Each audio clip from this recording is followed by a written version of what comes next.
I'm Justice Harrelson. I get through the Hutchins program at Central Georgia Tech for the welding. I'm an 11th grader, I'm a junior, and I enjoy it because the opportunities we have, you get to get an early start on whatever you're trying to do, welding, automotive. They got plenty of other classes, it's not just these two.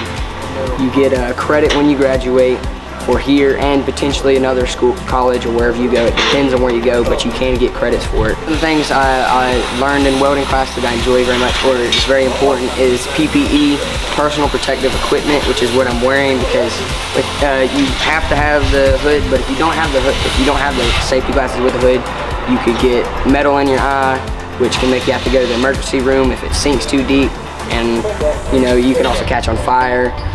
So you want to have all the personal protection equipment so you can make sure you're safe in the work environment, so nobody goes home or you don't hurt nobody else.